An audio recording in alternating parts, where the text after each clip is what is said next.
Em nosso estudo de hoje, lição 18 do livro Mediunidade e Sintonia, e tem por título A Faculdade de Curar. A faculdade de curar, para manter-se íntegra, não deve permanecer precavida tão somente contra o pagamento em dinheiro amoedado.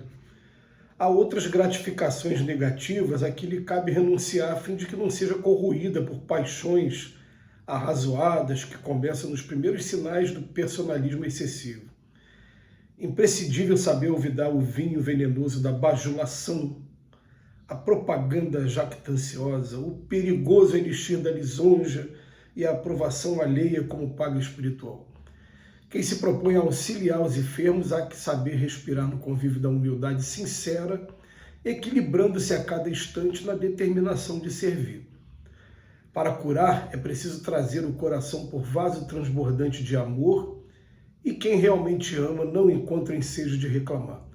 Compreendendo as nossas responsabilidades com o Divino Mestre, se queres efetivamente curar, cala-te, aprende, trabalha honrando a posição de servidor de todos a que Jesus te conduziu.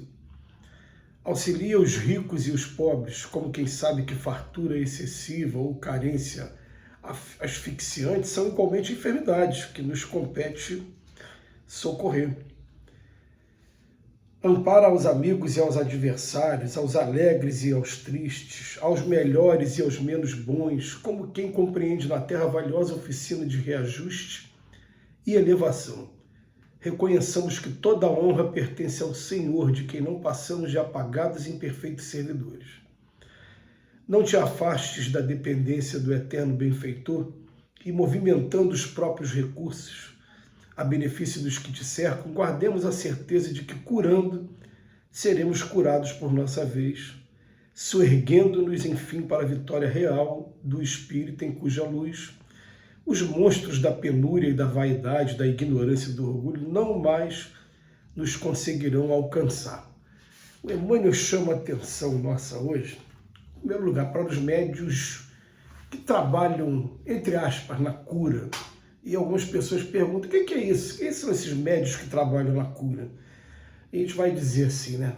Aquela pessoa que traz um bom humor, um astral bom e um pouquinho, eu vou falar um pouquinho porque a Terra é tão escassa disso, mas um pouquinho de preocupação com o próximo, quando consegue conjugar isso tudo, naturalmente, pelo simples convívio. Tem pessoas que só você olhar para a pessoa e o sorriso, a energia que ela te transmite já é curativa, já traz uma coisa boa, já tira a gente daquele baixo astral, daquela tristeza, daquela ansiedade que a gente estava.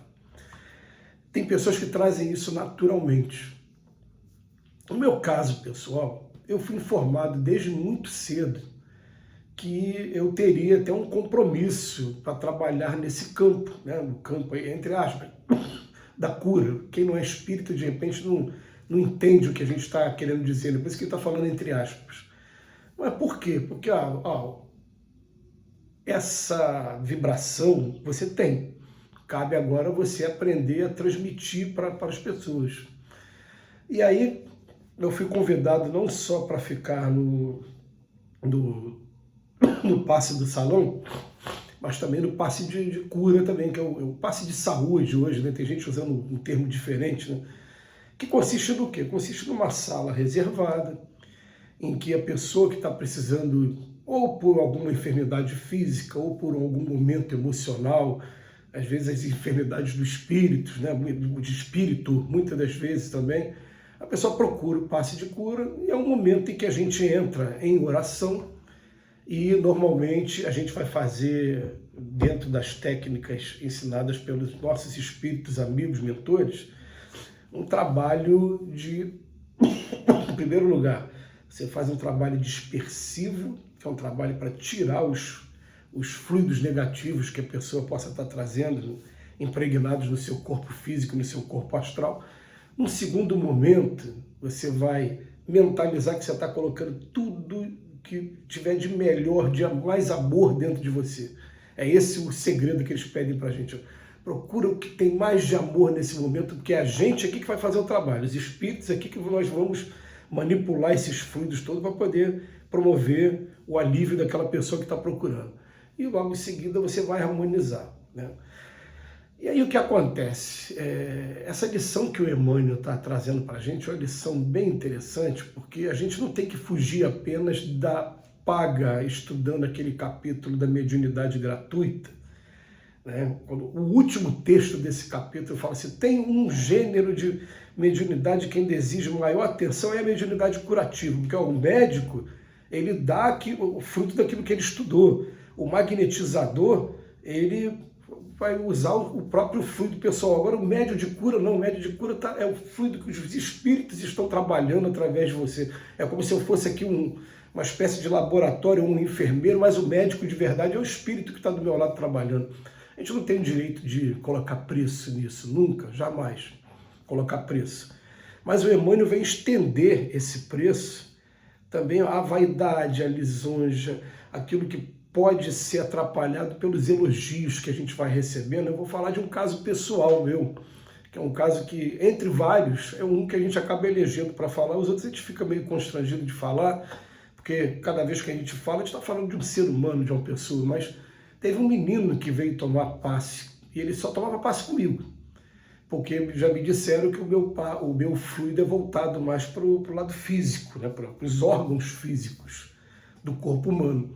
Esse menino ele tinha um problema, que era aquele problema, eu não vou saber aqui classificar do ponto de vista da medicina, o nome da doença dele, mas ele não podia esbarrar em lugar nenhum que os ossos fraturavam.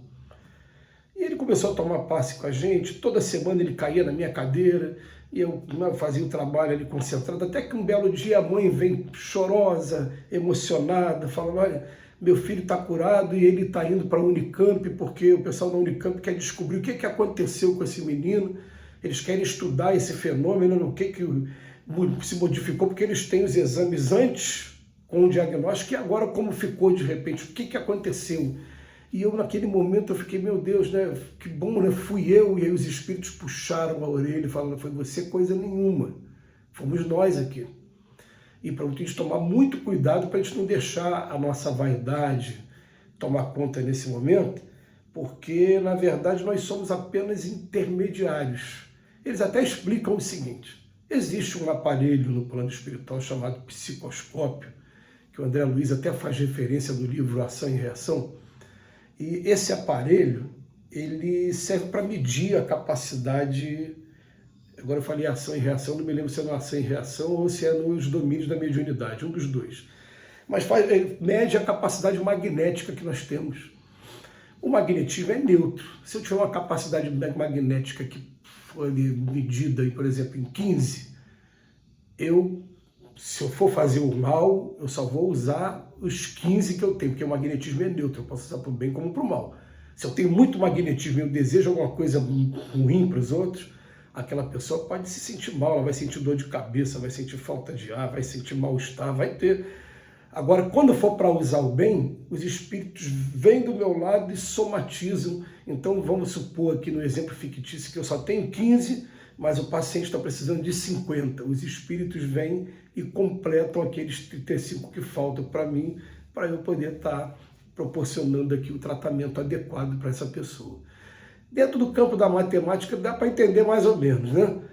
No campo da medicina a gente vai entender assim, a quantidade maior, a dosagem maior do remédio, mas quem fez esse trabalho, na verdade, foram os espíritos, não fomos nós. Então eles falam para ele, tome muito cuidado, porque a vaidade, ao longo do tempo, fez mais de um médium cair. Muitas pessoas caíram, desabaram, começaram a achar que eram grandes coisas, e com o tempo começam a tomar comportamentos esdrúxulos, começam a querer posição de destaque, e quando na verdade, né, são os espíritos que estão trabalhando. Eles sabem da nossa deficiência, nós não somos perfeitos, eles também têm o trabalho deles também, e eles vão aproveitando a gente. Agora, a vaidade, o orgulho, os elogios podem e atrapalham muita gente. A gente tem que estar muito vacinado. A gente tem que estar muito compenetrado de que somos todos espíritos, ainda num mundo de expiações e provas, ainda num mundo que todos nós somos imperfeitos, carentes ainda da prática do Evangelho de Jesus. não deixar que isso contamine a gente. Que Jesus nos abençoe hoje e sempre.